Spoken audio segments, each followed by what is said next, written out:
Do you have problems? Do they suck real bad? Well, you're in luck because today's episode we are taking a look at the origin of problems. This is the Existential Stoic podcast. I'm Randy. That's Danny. What's going on, Danny? What's up, Randy? Yeah, so we were thinking about episodes because nobody submitted an idea for an episode this Man, week, and it's all everyone listening's fault. No, I'm just kidding.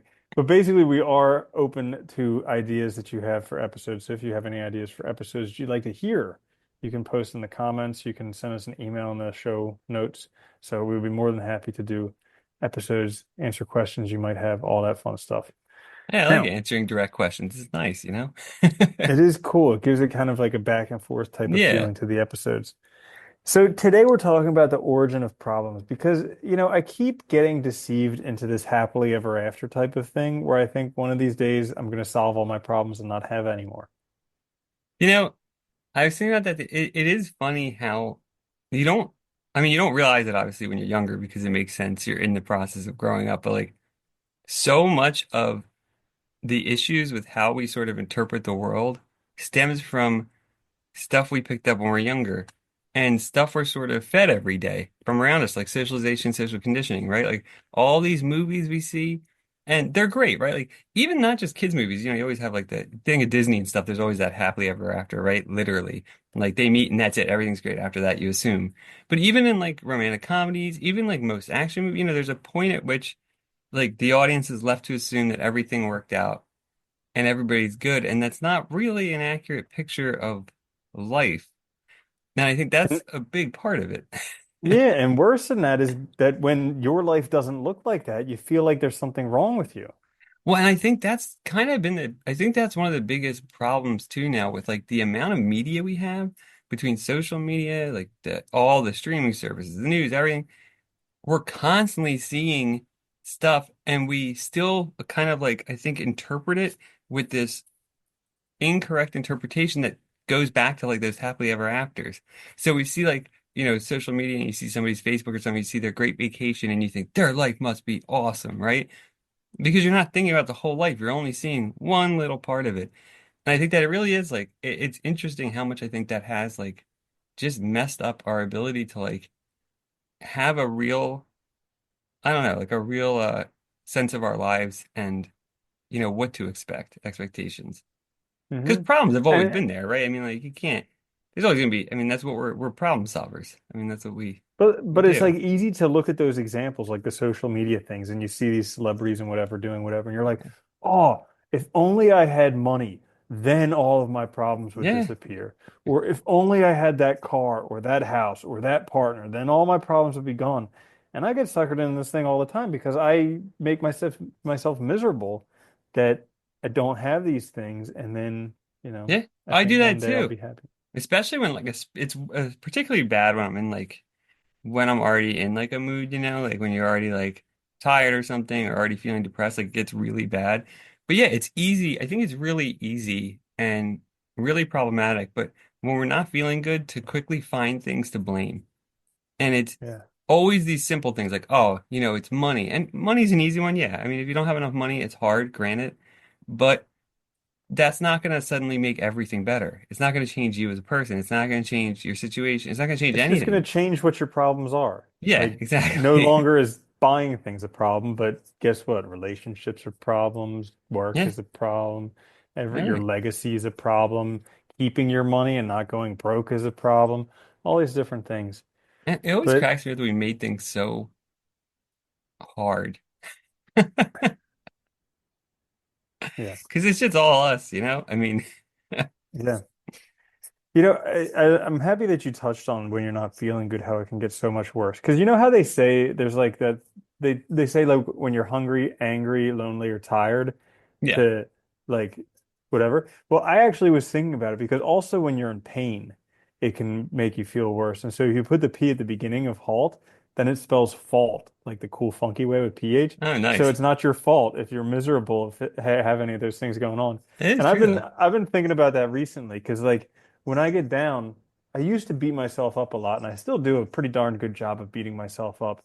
But I'm also practicing catching myself doing it and seeing if I'm in pain, hungry, angry, lonely, tired.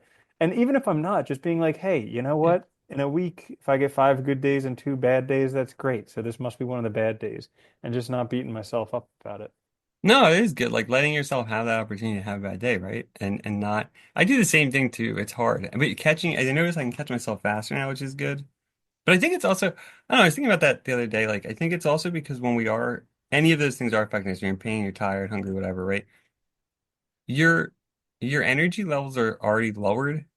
So like your ability to like I always think of like your ability to handle more stuff has been dramatically reduced because you don't have the energy to do it, right? Like especially like think if you're in pain or you're really tired, everything is hard, right? Because you just don't have the energy. Like you're using energy to already deal with the pain or you're already exhausted and low on, energy. And so anything that comes up then or anything you think is going to seem insurmountable, even though on a normal day when you're not feeling like that, probably isn't that. I mean, it might still be difficult, but it's not going to be that insurmountable, right? Hmm. Absolutely.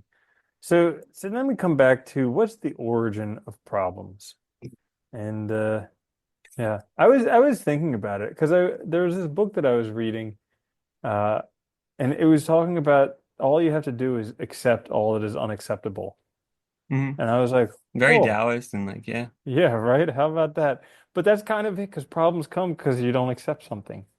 Yeah, pretty much. Yeah. I mean, or you have like, you don't accept something, you're misinterpreting things, stuff like that. It's hard though, because, it's like, I've read a lot of philosophy and it's funny. And even like, you read things like that, it's easier said than done, of course, right? Yeah. Yeah, like, and I think that is important to point out. Like, yeah, it's letting that go would be awesome, but it's not exactly easy. It takes time. But yeah, I think that is a Mhm. huge part of it. It probably is mostly just it's us, right? Like it's. I think we forget a lot how much the world we experience is because of us. It's because Yeah. of our mental state. It's because of our feelings. It's because of the way we're thinking that we're seeing the world a certain way and interpreting a certain way. Because think about it, like otherwise, how would it be possible that you can have a really great day, everything seems awesome, and then like a month later have a really bad day, but when nothing ostensibly has changed in your life, right? Like you're still in the same area geographically, you probably still make the same money, you still know the same people, you're still doing the same routine. Like, so why is it that that one day is interpreted so much worse than the other? And why is the other one interpreted so much better? I mean, that's the other flip side of that, right? And it's just us.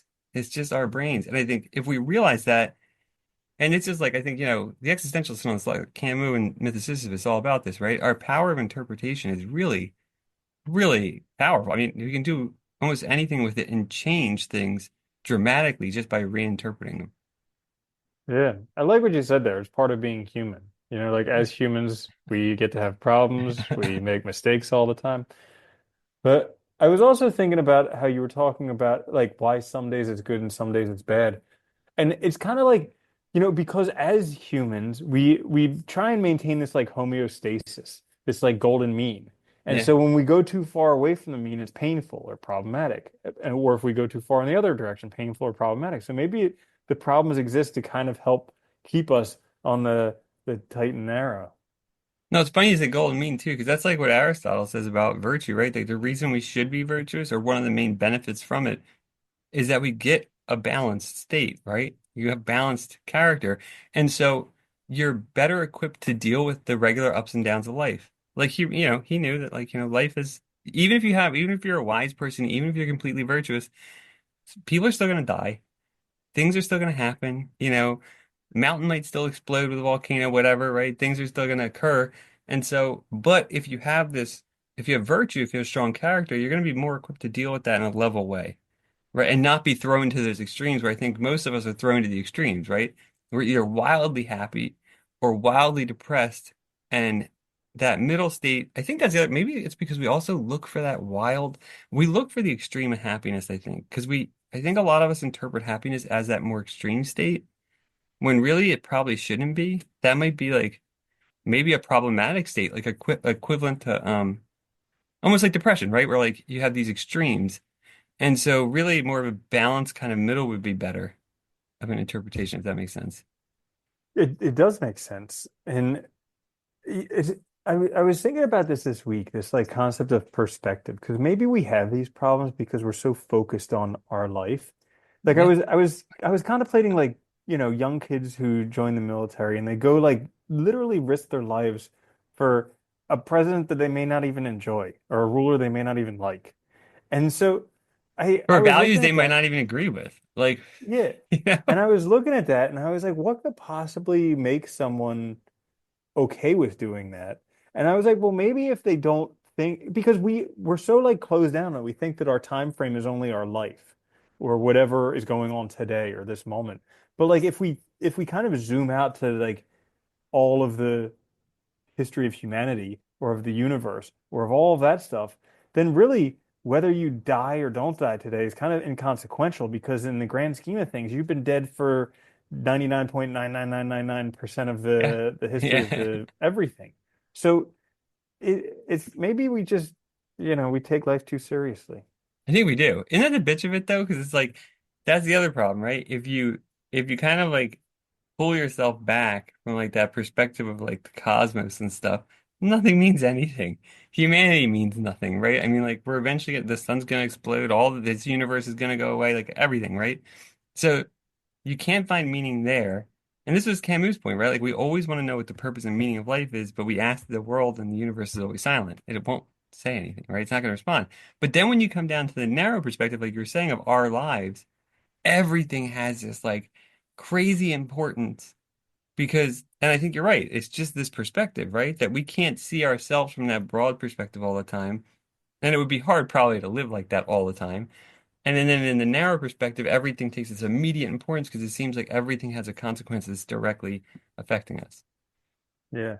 Kind of off topic, but I was so like we've both read The Expanse. I'm on I think like Yeah. the second to last book right now. Nice. And I'm not trying to spoil it, but there's a part where, basically this whole galaxy just is vaporized, gone. And instantaneously. And I was thinking like, man, how do you go on live like because at least my my assumption, and it could be totally wrong, but like the feeling is going to get older and then sicker and then eventually die. But like, what happens if it's just gone like that and you don't see it coming at all? Like, how do you? I mean, I don't think you do anything. You're just gone. Yeah, You know? Yeah, it is crazy to think about that because, yeah, they do. Literally, like, the whole thing's just gone. and That's a because that can good point, by happen. the That way, can to stop happen the to show like, and just do the books. yeah, yeah, right. Yeah, but I mean, it could happen to anybody. Like, you could get hit by a bus that you didn't see. You could just like Yeah, it's stroke just out and crazy, isn't just it? yeah, and that can happen to anyone, anytime. Well, what's funny is too, you don't think that when you're younger, unless like there are cases where obviously people have experiences where somebody close dies and it's young and all. But like I know, like I remember when we were in high school. I think it was our senior class. It was during the senior class trip. Like four kids got hit by a drunk driver on their way home and died. Remember that? That was Hmm. a. I remember that was like crazy to me because that was the first time I knew anybody like close to my age essentially that had Yeah. died. But as you get older, that obviously gets, you see people die more often. But like, yeah, it is kind of crazy, and it can happen just like that, like where it's just like there and then not there. And the weird Hmm. thing is like you immediately realize that the world just goes on. Like, yeah, it's hard for some people for a little while, and yeah, people that love you and all, and there's some things that happen, but those ripples, they're Yeah, not that, and it's because like how there's that thing where like we're the main character in our story and everybody else is a secondary character, but in their story they're the main character. And so like those people who disappear, it's kind of like, well, they weren't main character. But Yeah. what happens when it's the main character? Well, exactly, right? It's somebody else's story, then somebody else takes Somebody that else is role. like, I don't care. Well, it's like look at like, people like idolize these ultra wealthy people. Look at Steve Jobs, dude. He got, he died. There was a biography. There was a lot of talk for like a few weeks, and then I haven't heard about him at all. And no one has. No one cares about him anymore, right? We moved on. And the generations now that are younger, they don't know him. He wasn't that guy that made the iPhone. He wasn't the guy that created the iPod, and changed all this stuff. So for them, he's just history, right? He's like, That's crazy. if you think Yeah. about it that way, it's kind of insane. Like for people born Yeah. now, he's equivalent to like, I don't know, any other person from history, just some guy that Any did other something. old dead person. Yeah. Yeah, Jeez. So problems come about because we're human, and yeah. guess what? You're never gonna get rid of them. I think because maybe we expect, like you said, we expect too much. You know, we expect this shit to mean more than it should mean. or than it actually means, or to matter more than it actually matters. And maybe Hmm. we just need to back off a little. Yeah. It's crazy because I was looking at like problems that I have, and I'm just like I'm always struggling to get rid of problems. Yeah. Like there's this part of the meditations where Marcus Aurelius is like, when are you ever going to be satisfied? And I look at that to myself. I'm just like, when am I ever going to be satisfied? Because I'm always trying to get rid of these problems, and as soon as one goes, another 10 take its place. But it's a double-edged type thing because I think on the one hand, yeah, it sucks. And I feel the same way, right? You're always trying to get rid of these problems. You're always trying to get to this point where you don't have any problems that can't exist, obviously. But at the other hand, they're also motivating, right? They also cause us to do new things. They make us create things. Problems are a motivation for changing things in our world, in our lives, right? To make things better. Usually our problems are things that we want to change because it's going to improve something, or at least we think it will. Whether it will or actually not is debatable, but right? So I think there is that side of it where like, suffering and problems are also, I mean, Nietzsche talks about this a lot, that we should reinterpret suffering not as negative, but as positive because it's an opportunity to overcome ourselves and to be something more. Yeah, And that's yeah, a it good point. sucks, but it's not to say it's still not hard, but it's a way to like, yeah, make our lives better. Yeah. Yeah, it's kind of like what David Burns says, where like, what does this problem say that's awesome about me and my values? Yeah, basically, Right? right. It's the same thing. It's this idea, like through that we become something maybe better or closer to what we envision ourselves being, which is good. Hmm. So there you have it. That's why you have problems Yeah, and why you're always going to have problems. And if you get rid of them for even a day, pat yourself on the back because there's more pretty coming. amazing. Yeah, right. It happens once every like 5 or 10 years where I'll be problem free for a couple days and I'm like, I finally solved it, and then it just gets smacked by Isn't another that one. crazy when you have like those, like you have a few days that are like really good and you're like, Yeah. this is awesome. This is how it's gonna be This now this is forever. finally what I've been working for. Yeah. Right. All right. Well, Uh, anyways, this has been another episode of the Existential Stoic podcast. We would love to make this more interactive. We can always come up with topic ideas, but if you guys have any ideas that you want to see as episodes on the Existential Stoic podcast, if you have any questions, anything like that, you can post down in the comments on YouTube. You can email us. That can be found in the show notes, wherever you get your podcasts. Until next time, this is the Existential Stoic podcast. I'm Randy. That's Danny. I'll see you later, Danny. Later, Randy.